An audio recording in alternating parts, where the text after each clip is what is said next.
Okay, excellent.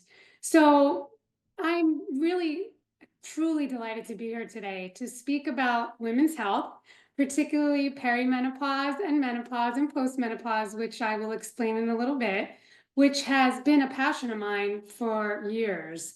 And it's truly inspiring to see how many people are on this webinar with us tonight. That is so amazing. So ladies, specifically for you, at some point in our lives, every one of us will experience a significant biological transition that can affect our physical health, our mental well-being, and our overall quality of life. Yet it's often shrouded in silence and misconception. And so today we are going to change that conversation, right? This is what we're here to talk about. So first, I would love to know who is on this webinar tonight with us. So raise your hand or pop it in the chat if you are 34 and under. Let's see how many people, either with a thumbs up or in the chat, let us know if you're 34 and under. Okay, how about 35 to 44? 45 to 55? And then what about 56 and above? I'm in that category.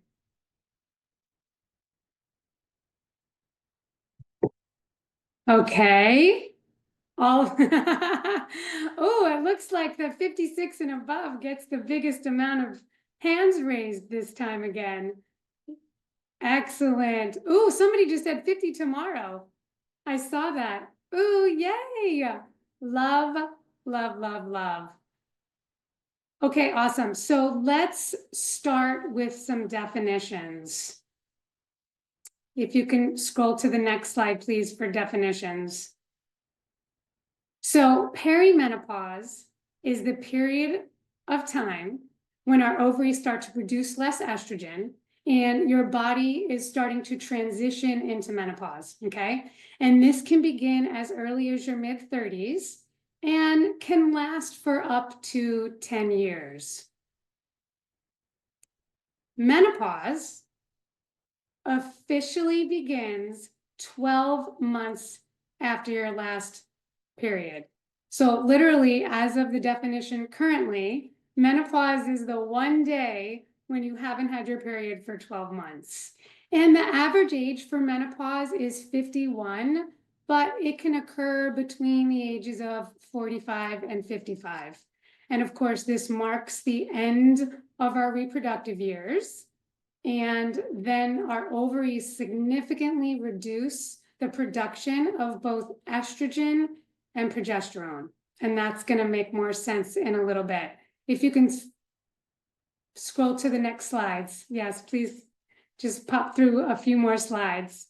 So postmenopause is for the rest of our lives, ladies. It's the period after menopause has been established. And then we're in postmenopause for the rest of our lives. And so the first thing that I want to talk about here is hormone health. And pretty soon you'll see a slide that looks like a triangle. And in that triangle is about the hormone health that I want to discuss, which you'll see at the bottom are, you'll see adrenal health, which is cortisol and insulin. It's a triangle slide. So the reason why adrenal health and cortisol are at the bottom of the triangle, think of them as the foundational hormones, okay? Kind of like your house has a foundation and then you build upon the house. Our adrenal glands, our adrenal health, cortisol, and our insulin are the foundational hormones. And the reason why that's important is because our adrenal glands produce cortisol, which you've probably heard called the stress hormone.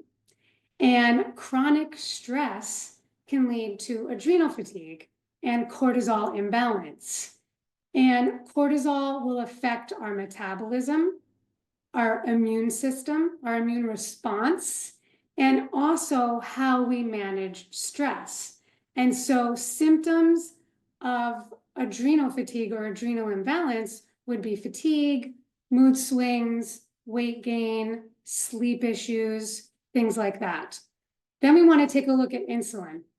So insulin regulates our blood sugar levels, and insulin resistance can develop, leading to weight gain and metabolic issues. And what happens there is when we eat foods that are high glycemic, it spikes our insulin, it produces too much insulin, and then insulin's job is to store fat. Then we crash and burn, and you'll notice that you start to get weight around the middle.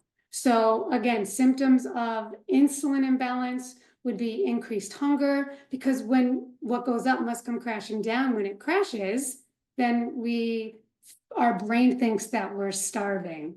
And so we also can get fatigue from that and difficulty losing weight, especially around the middle. Then we take a look at thyroid health, okay? Thyroid hormone also regulates metabolism as well as energy and body temperature.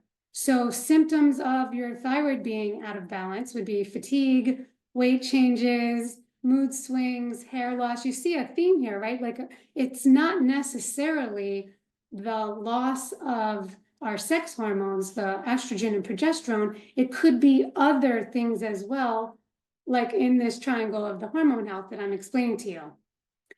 Because what happens is I have clients all the time that are trying to basically chase their tail by fixing their estrogen and their progesterone when they're in the menopause transition. And if adrenals and especially insulin aren't working properly, it's going to be harder to balance those sex hormones, as well as with the thyroid. The thyroid, for sure, we also want to make sure that that's working properly too. So for anybody whose doctor is doing their thyroid panels, you want to make sure that they're not just doing TSH, that they're also checking T3, T4, and reverse T3 as well. Then we take a look at the sex hormones. Estrogen is the primary female sex hormone. It regulates our menstrual cycle, it supports bone health, heart health, and so much more, which I'm going to explain in a little bit.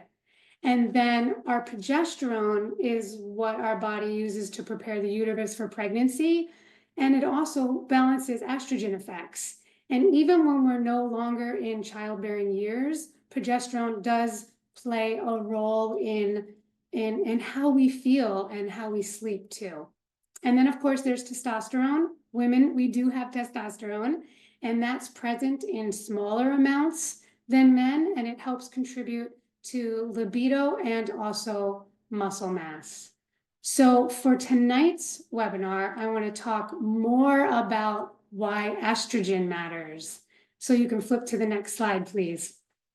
The reason why estrogen matters is because we have estrogen receptors in every body system. I had no idea before I became a menopause specialist, going through perimenopause and postmenopause especially, that we had estrogen receptors in every body system, and it affects our whole life, really, because as we go in through this menopause journey, estrogen declines, and then estrogen walks out the door, and we are very depleted.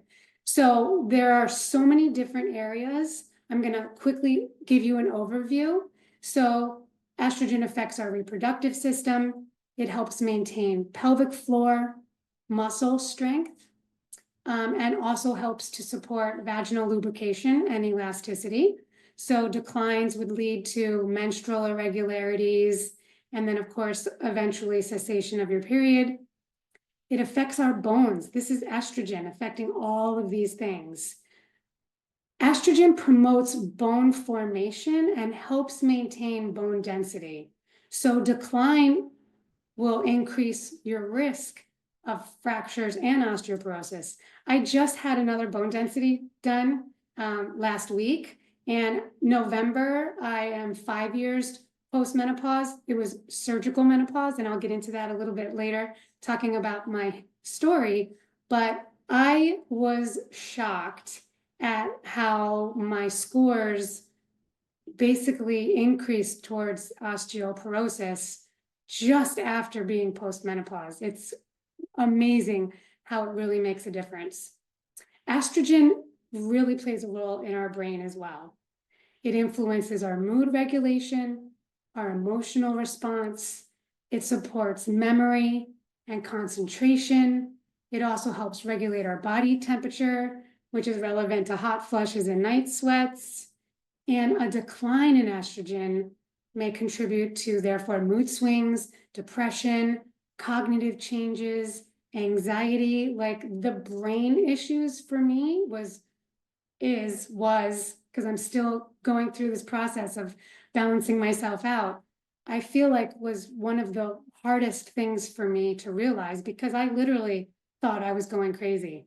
And I've been a wellness practitioner for almost 30 years, and I didn't even know that all of this was happening because of the estrogen decline. So estrogen also affects our cardiovascular health. It supports the elasticity of our blood vessels. It helps maintain healthy cholesterol levels. Ladies, did you know that even if you didn't change anything in your diet, you were eating super clean, didn't change anything, just for the fact of estrogen dropping, cholesterol levels go up? I didn't even know that. At the time when I was 1 year post-menopause, I was pretty much all plant-based, not eating any animal protein that has the cholesterol, right? And my cholesterol levels rose because estrogen walked out the body.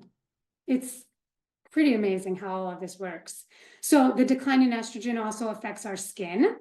The estrogen stimulates collagen and elastin production. Hello, nicer looking firm skin. Helps maintain the skin thickness and also supports skin hydration. So a decline in estrogen can lead to skin thinning and dryness and also slower wound healing.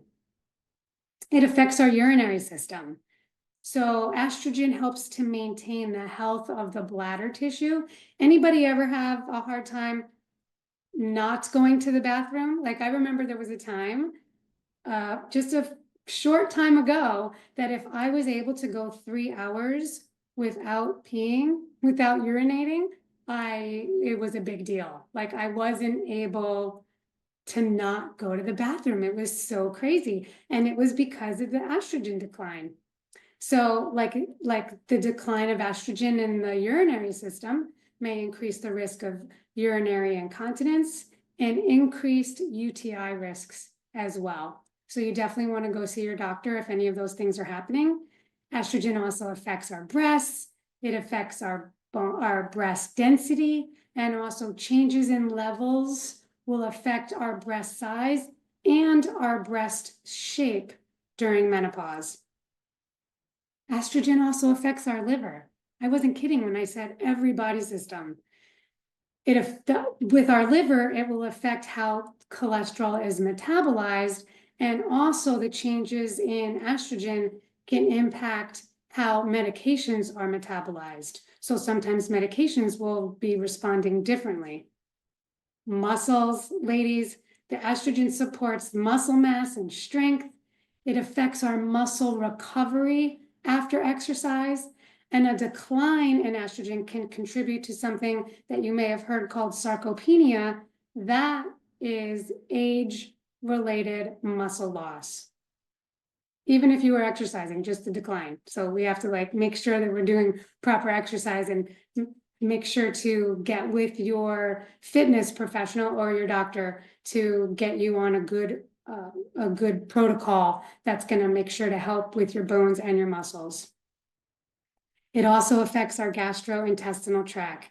It influences the production of digestive enzymes. I see so many clients who have such gut issues, and of course there are many reasons why that could be, but in addition, just the decrease in estrogen will affect the production of our body's own natural digestive enzymes, which is going to affect our gut lining and lead to alterations in our digestion and how we absorb our nutrients.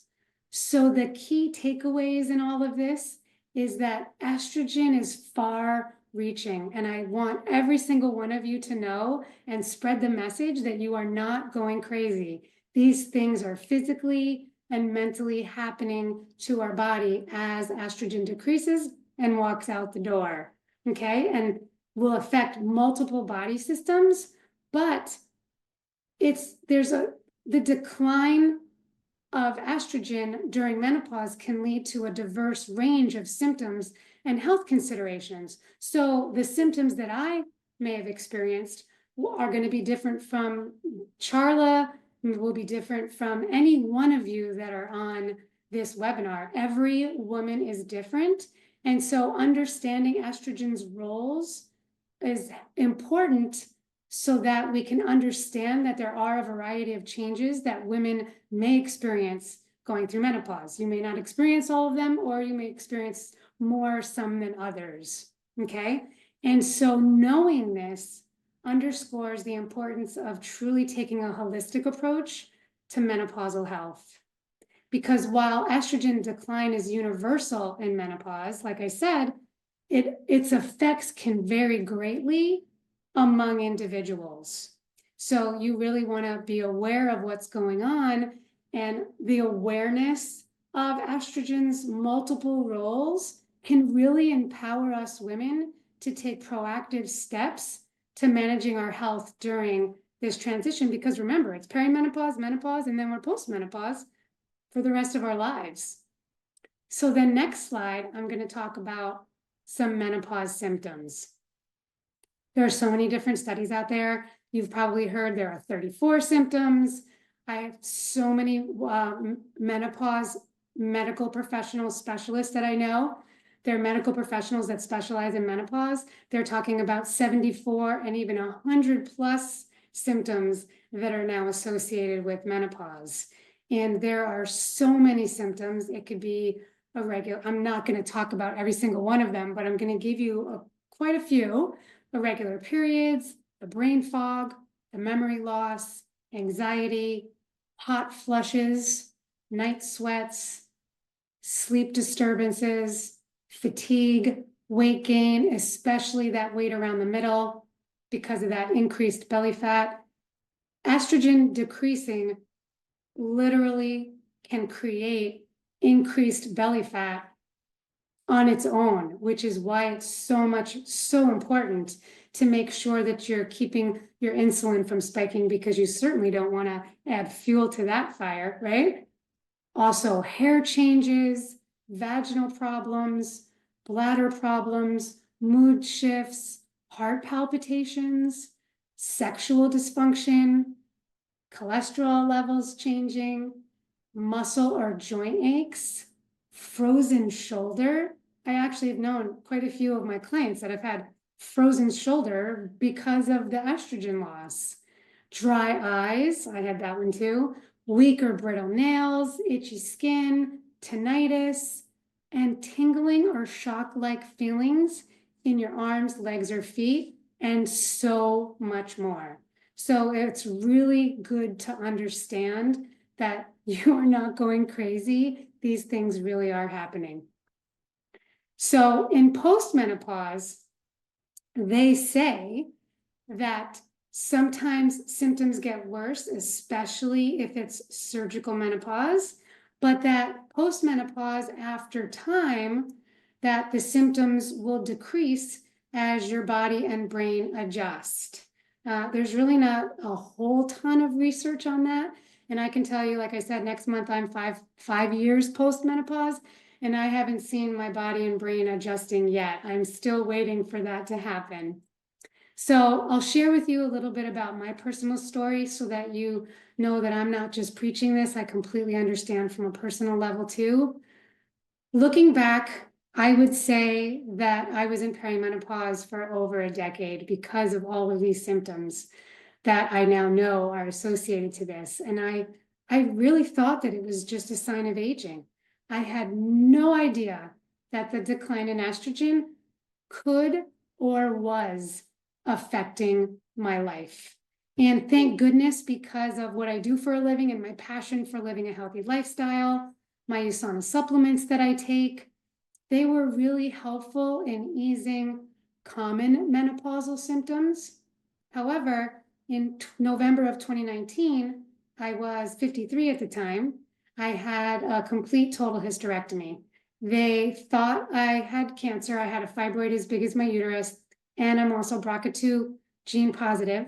So we removed both tubes, both ovaries, my cervix, and my uterus.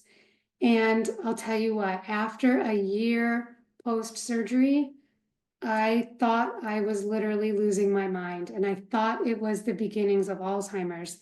And a few years before that, I had watched my father-in-law decline and pass away from Alzheimer's dementia, and it really scared me because I thought that that's what was happening to me. And at the time, I was told no hormone replacement therapy because of the risks, but everybody was looking at older 2002 research, which the WHI has reversed since then. But in 2021, I finally found a functional medicine doctor who helped me get started on very low dose of hormone replacement.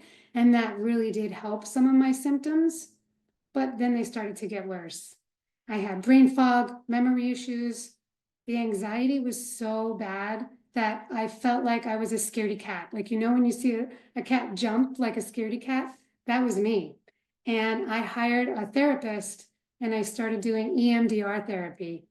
Very, very good for post-traumatic stress disorder and helping to release past traumas, because I didn't know. I was hoping maybe there was some previous traumas that I hadn't dealt with that a therapist could help me with. And if you don't know what EMDR is, or if you're interested, just Google it. It's EMDR. It was very, very helpful in helping me to release some past traumas and baggage that I didn't even know that I was still holding on to.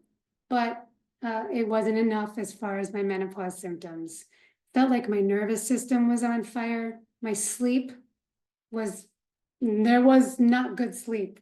We joke about, us ladies that talk about menopause, there's like the 3 to 4 a.m. witching hour that we sometimes wake up and don't fall back asleep. Anybody ever get that?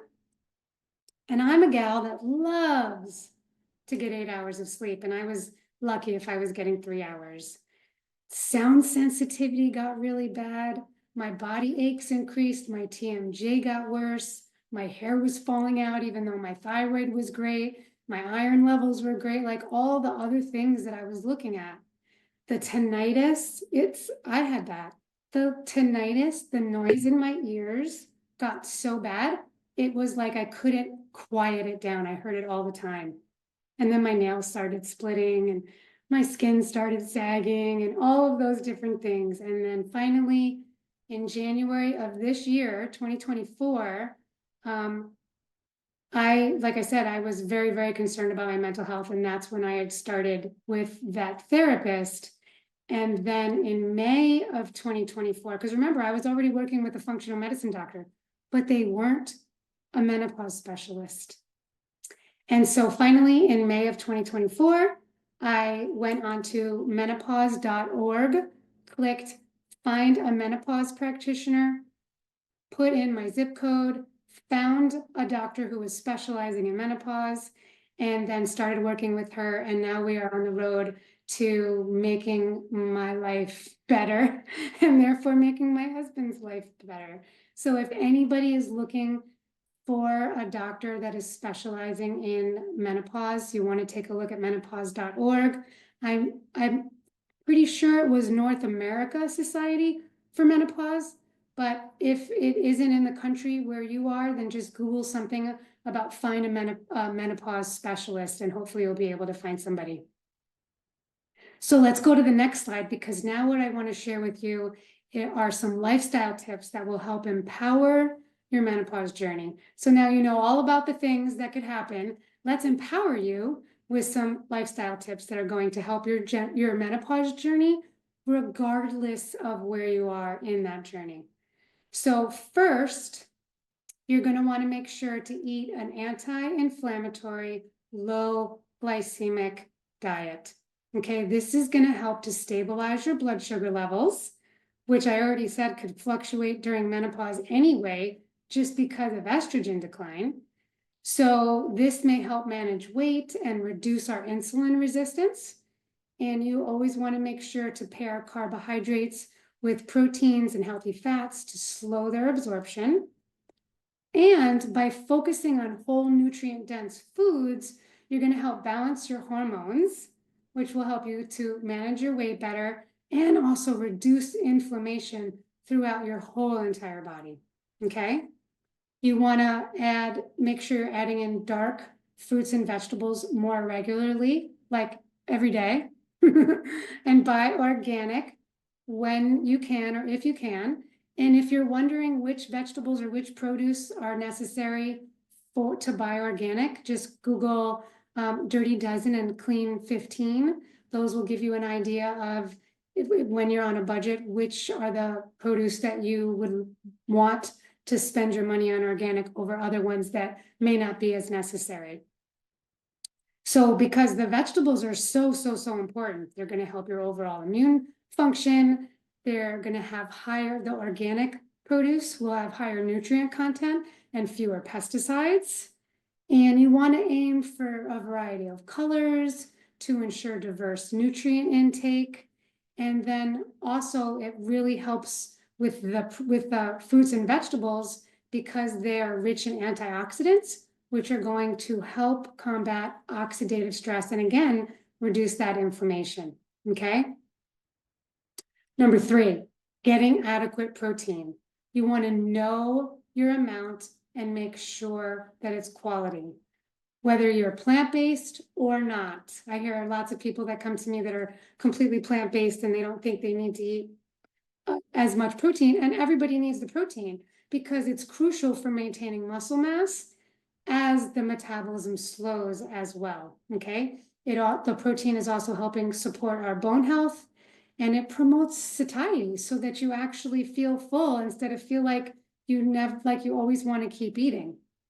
And so there are a couple schools of thought on this. Some people say you want to eat 1.1 to 1.2 grams of protein per kilogram of body weight. I hear other people say you want to eat 1 gram of protein per ideal body weight. So if you're somebody that weighs 150, but your ideal body weight is really 125, then you want to go more towards the ideal body weight. But what I say, lots of my clients have a hard time getting in all that protein, especially when they're changing their lifestyles as well. And so aim for at least 20 to 30 grams of protein with each meal, and then you'll be starting on your way to making sure you're getting sufficient protein. So make sure to get with your medical professional or your nutritionist or somebody so that they can help you figure out what's going to be the target rate, the target amount of protein for your particular body. Fiber, so important, especially when you're eating carbs or sugar. The other kinds of carbs that aren't vegetables are turning into sugar anyway. And so the fiber is going to help regulate your blood sugar levels. And the fiber is so important as well, aka vegetables. Think of mostly vegetables when I say fiber.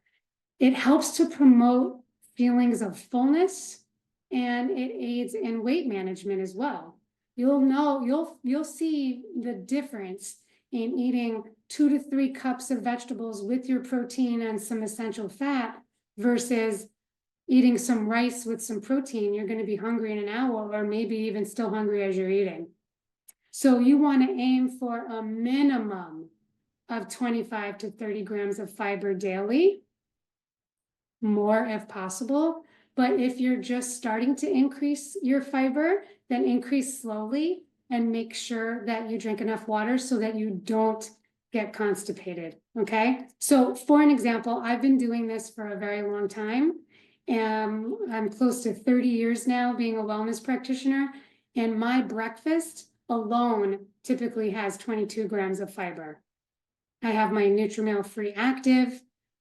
I also add a scoop of the Fiber G, and then I add in a serving of fruit, whether it's a cup of berries or an apple. And I love that. And then, like I said, right there, I'm getting 22 grams of protein. But remember, like I said, don't add too much protein all at once or you're going to get constipated. Walking after meals, moving your body and doing something fun.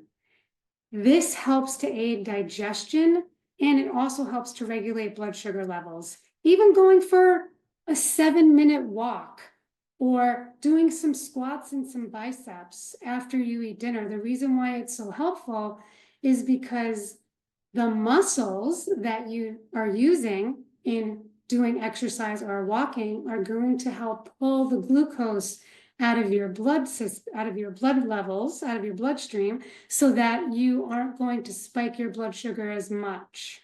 So that's a little tip there. So whatever you do, whether it's walk or exercise, make sure that it's something enjoyable, because who's going to do it if it's not fun, right? Maybe you want to go for a walk with friends. Maybe this is going to be the time when you have your quiet time or listen to podcasts. I love to explore nature and go walking. All of those things are also going to help reduce your stress and improve your mood. Also, you want to do some strength training at home even. You can use resistance bands. There's apps that you can look at. There's YouTube videos, light weights or heavier weights, whatever's going to work for your body, helping to maintain that muscle mass, which naturally declines as we age. We want to make sure that that's not going to be declining, which is also going to support our bone health, okay? Crucial for preventing osteoporosis, and even crucial for people that have osteopenia and osteoporosis to help ensure that it isn't going to continue declining. And like I said, this could be done at home with minimal equipment. And again, you want to start slowly and gradually increase the intensity.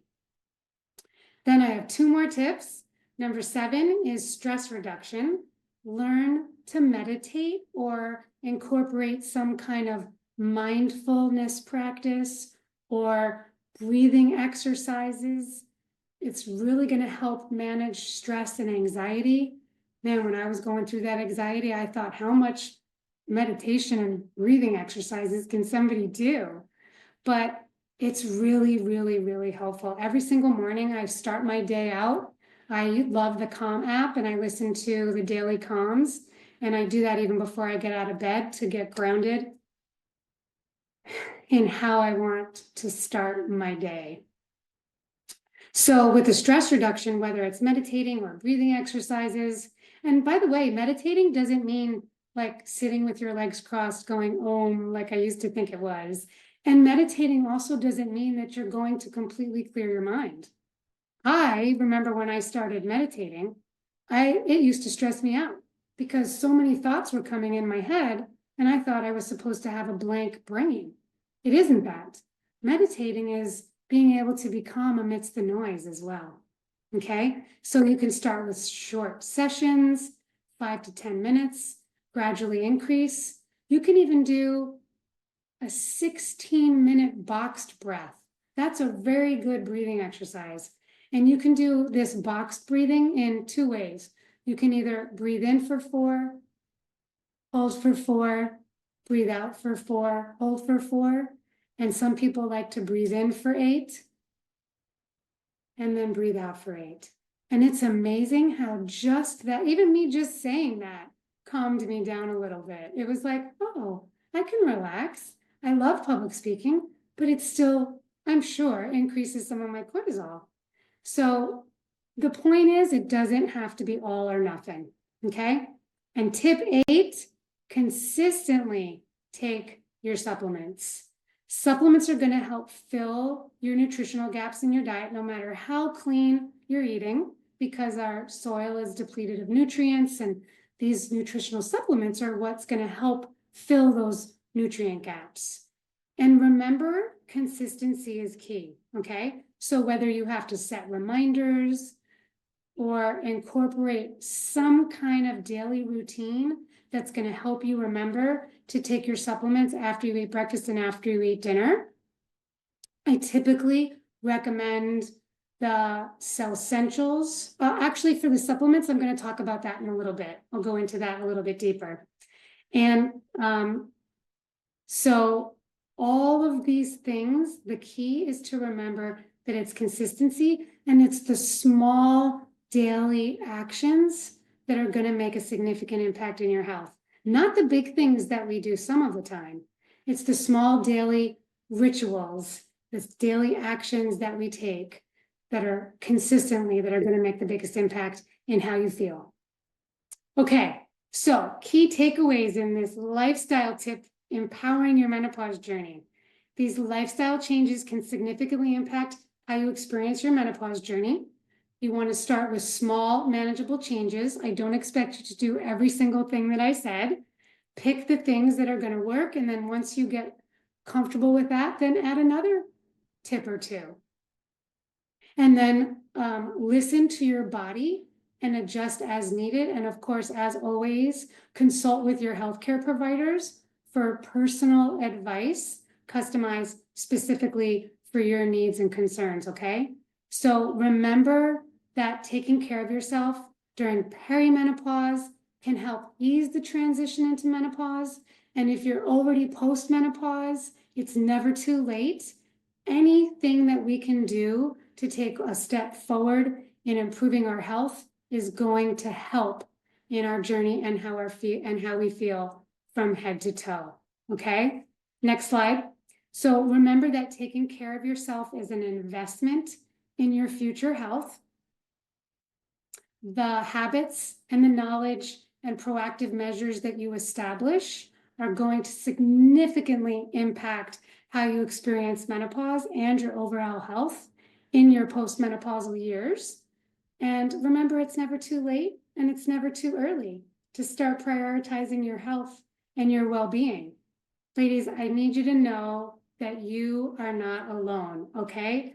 Menopause is inevitable, but suffering is not. I heard Dr. Mary Claire Haver say that. She's a specialist in menopause. You might want to buy her book or look her up online. Menopause is inevitable, but suffering is not, okay? Next, what I want to do is share with you some supplements that may help with your journey. We have a couple of slides that you will see coming up here shortly. The first slide is going to be the Core Health Bundle. And what you want to do is make sure to get with the person who invited you to this webinar if you're interested in getting some of these products, because they could very well help your journey if you're not already on them. So the Core Health Bundle is just that. It's the core foundation for supplementation. It's going to be your multivitamin, which with USANA, it's called the Cell Essentials. You'll see in different countries, it's called different things. In the US, antioxidants and core minerals. Every country has the Cell Essentials, even if they're called something different. So we've got the multivitamin, which is the Cell Essentials, the fish oil, which in the US is called Biomega, maybe called something different in your country, and then probiotic, which are for your gut to help with your immune system as well. So those three products in the US, we have something called the Core Health Bundle. Again, that's the foundation for supplementation. And then next slide, for those of you that are looking to help ease some common menopausal symptoms, you'll see that we have something called the Thrive Menopause Pack. I'm pretty sure, if I remember correctly, that's how it's called. And again, in your country, it may be called something different as far as the pack, and your country may not have the pack, but you may have these in individual, being able to buy these in individual products. And so you'll see that there's something called Estro Pro or the equivalent that will help with common menopausal symptoms. Stress relief in the US is what it's called. That helps, again, help common stress, helps to relieve stress, right? Then there's also Copa Prime in the US is what it's called. That helps for brain support. And Metabolism Plus, which helps with your metabolism. So those are the two packs that will be very helpful. Again, number one, the Core Health Bundle, that will be your core foundation for supplementation. And then for your menopause journey, if you're looking for some help easing common menopausal symptoms, then you're going to want to look into that Thrive Pack, or at least the products that I mentioned in that pack. And again, get with the person who invited you to this webinar. So if you have any questions, especially if they're called something different in your country, and if you're not already purchasing these products, then they will help you to purchase the products as well. And that is all I have for tonight. I hope that that was helpful. I know that that was a lot of information. So we can then now open for Q&A time. Yes. Charla, have you seen a bunch of questions already that you want to ask me? We do have a few questions. Absolutely. As everyone, thank you so much, Laura. Oh my goodness, there's so much good information. We do have a few questions. First and foremost, let's see here. What supplements will affect serotonin levels was one of them. We have a couple of other questions here right behind that one. So type yours in the Q&A so we can separate it from the chat, and that way we can. You're welcome, everybody. I see everybody saying thank you, Laura. I know, you're so welcome. They're so excited. So it's almost 10 p.m. here Eastern time where I am, and I'm drawing a blank on what's going to help serotonin levels. I truly am. You're so welcome, everybody. All right. Let's go on to the next question, unless somebody in the chat can answer that. All right. Oh, yes. You're so welcome. How does Candida play in the menopause journey with estrogen? So you're going to definitely want to talk to your medical professional about that, because it's possible that it could be affecting you. When, like I said, the urinary system, everything down there is going to be affected.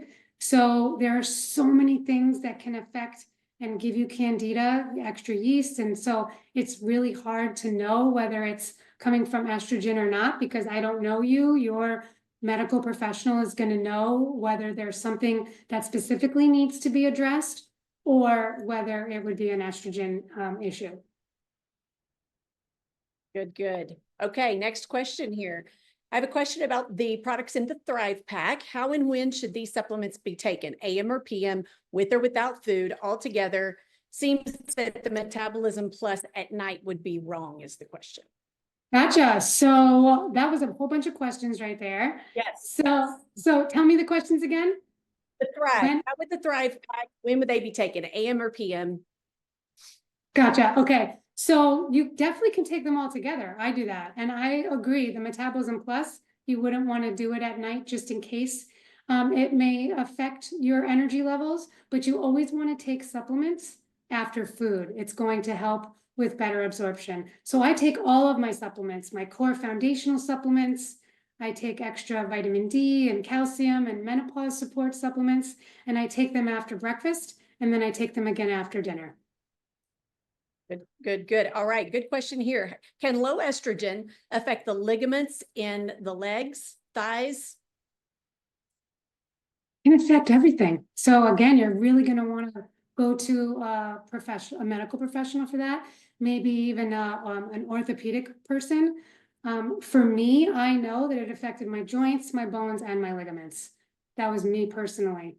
Again, remember, you're so welcome, everybody. There are so many things that can mimic the same symptoms that you really want to make sure that you go to a menopause specialist who is a professional in this area to see if it is because of your menopause and estrogen decreasing, or if it's something else. Fantastic. We have a couple of questions in our French chat. How early should women start taking Estropro? As soon as you feel like you have some of the symptoms. Perimenopause can start as early as your mid-30s. So if you are experiencing symptoms, that would be, you're so welcome, everybody. If you're experiencing some of those symptoms, then there's no reason why you can't start taking that as soon as you feel them. And kind of by the same token, if you're postmenopausal, should you be taking Estropro? Can you take Estropro? If you're experiencing those symptoms, absolutely. So you're going to want to take a look at the AstroPro online, or talk to the person that invited you to this webinar, because you'll see some detailed information about the product, so that it can help you to make a decision on whether it's going to help if you have those symptoms, that it's going to help. Okay, from the French, do we also need progesterone supplementation? You're going to want to go to your medical professional for that. Absolutely see a menopause specialist because especially when you're postmenopause, perimenopause, it's harder testing your blood levels. The menopause specialist should more be going by your symptoms and testing your blood for all kinds of other things to rule out other illnesses. But postmenopause, for sure, they're going to want to test your blood levels to see where they are. And then you need to have a conversation with your medical professional on whether or not you need estrogen, progesterone, testosterone, any or all of the above. Absolutely. All right. Couple of questions here to finish. I want you guys to put in the chat what is one takeaway that is going to change how you frame your life. What are those one little, maybe small daily actions, as Laura said it, that you're going to start doing? Or maybe it's someone that you're going to tell about what you've learned tonight. That is the ultimate thank you, is when we create a ripple effect from something like this. And that is what Laura wants, is for you to take this information and empower you with this education so you can go change your own life and others. All right, let's see. Went through menopause 23 years ago. Would estrogen help now? I know I'm going to sound like a broken record. You definitely want to go see a menopause specialist. I don't know your personal history. I don't know what you're going through. So if you feel like something is not right, especially after I just talked about all the things we talked about tonight, if you feel like things could be better and you're suffering in some area, whether it's small or big, talk to a professional and see how they can help you. All right, Laura, as we are wrapping up the call tonight, I want to thank you for everyone here. I know they're all thanking you in the chat. We want to thank you. We also want to invite you to our next in the series of 3 webinars. It is going to be on November 19th at 6 p.m. Mountain Standard Time. And the